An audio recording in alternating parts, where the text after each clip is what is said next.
Assalamualaikum warahmatullahi wabarakatuh. Yang terhormat kepada Ibu Widya, pengampu mata kuliah psikologi abnormal. Di sini saya akan memenuhi tugas UAS untuk memaparkan materi bertentangan dengan adiksi game online atau kecanduan game online. Oke, langsung saja perkenalan dari saya sendiri. Nama saya Muhammad Putra Andika Joko Susuluh, panggilan Andika, dan NIM saya 169 dari kelas A semester 5. Oke, langsung masuk materi. Selanjutnya, apa sih arti dari adiksi game online?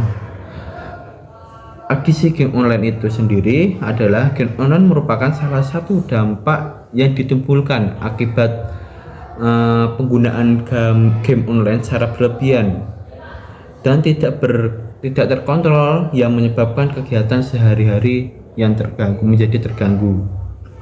Jadi tidak bisa terkontrol untuk memainkan game online, tidak bisa manajemen waktu, ini saatnya belajar atau tidak belajar. Yang dimaksud game online itu, adiksi game online itu tersebut. Selanjutnya ada penyebab adiksi game online.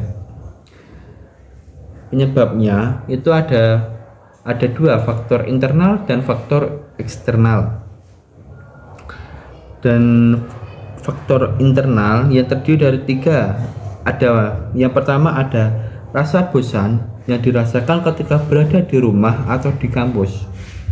Dan yang kedua ada ketidakmampuan untuk mengatur prioritas. Dan yang ketiga ada kurangnya kontrol diri atau self control dalam diri individu. Dan ada faktor eksternal. Faktor eksternal itu kurangnya hubungan sosial yang baik, sehingga remaja memilih bermain game online sebagai aktivitas yang menyenangkan, jadi menghibur sendiri gitulah. Dan selanjutnya ada dampaknya adiksi game online atau kecanduan game online. Adiksi game online atau kecanduan game online itu dapat memberikan dampak negatif atau berbahaya bagi remaja, ya bagi semua sih yang mengalaminya. Dampak yang akan muncul akibat kecanduan game online meliputi 5 aspek.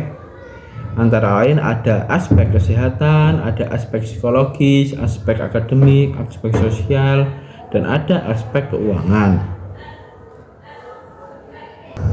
Selanjutnya saya akan menjelaskan 5 aspek tersebut. Ada aspek kesehatan. Aspek kesehatan sendiri itu, kecanduan game online mengakibatkan kesehatan remaja menurun. Remaja yang kecanduan game online memiliki daya tahan tubuh yang lemah, akibatnya kurangnya aktivitas fisik, waktu tidur, dan sering terlambat makan. Jadi kesehatannya menurun. Dan yang kedua ada aspek psikologis.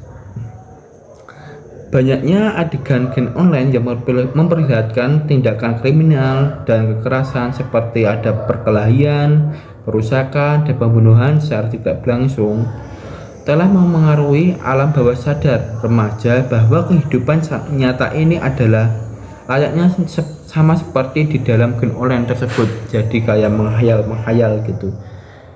Itu termasuk aspek psikologis. Dan yang ketiga ada aspek akademik. Aspek akademik, usia remaja berada pada usia sekolah yang memiliki peran sebagai siswa di sekolah. Kecanduan game online dapat membuat performa akademia menurun. Waktu luang seharusnya sangat ideal untuk mempelajari pelajaran yang ada di sekolah, justru lebih sering digunakan untuk malah menyelesaikan misi atau itu urutan dari game online. Jadi kalau kecanduan, namanya sudah kecanduan. Dan keempat ada aspek sosial. Aspek sosial itu ada beberapa gamer merasakan menunjukkan jati dirinya ketika bermain game online melalui keterikatan emosional dalam pembentukan avatar yang menyebabkan tenggelamnya dalam dunia fantasi dan diciptakan sendiri. Yang terakhir Aspek keuangan. Aspek keuangan bergame online terkadang membutuhkan biaya untuk membeli voucher saja supaya tetap bisa memainkan salah satu jenis game online. Dibutuhkan biaya yang tidak sedikit. Jadi aspek keuangan itu kayak membutuhkan uang. Jadi untuk top up atau untuk membeli skin-skin yang ada di dalam game tersebut. Selanjutnya ada pencegahan dan penanganan adiksi game online. Yang pertama ada pendidikan, education. Yang kedua ada pengalihan perhatian. Dan ketiga ada pengawasan orang tua. Yang keempat ada pembatasan sumber daya. Yang kelima ada biaya yang dibutuhkan. Itu pencegahan dan penanganannya. Ada kesimpulan dari pemateri saya. Adiksi game online saat ini sudah ditetapkan sebagai salah satu gangguan mental yang kecenderungan seseorang untuk bermain game online secara berlebihan dalam durasi yang lama dan dilakukan secara terus-menerus. Tentunya sesuatu yang berlebihan yaitu tidak bagus, juga tidak selalu berdampak baik.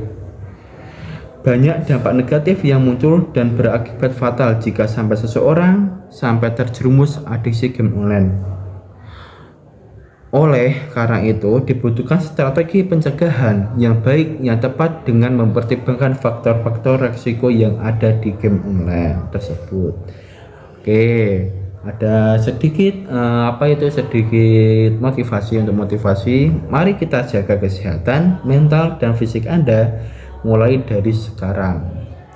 Karena kesehatan itu lebih utama daripada keinginan yang membuat kita menjadi buruk. Oke, terima kasih dari pemaparan materi saya. Bila ada kesalahan tutur kata, saya memohon maaf sebesar-besarnya. Bila taufik walhidayah, wassalamualaikum warahmatullahi wabarakatuh.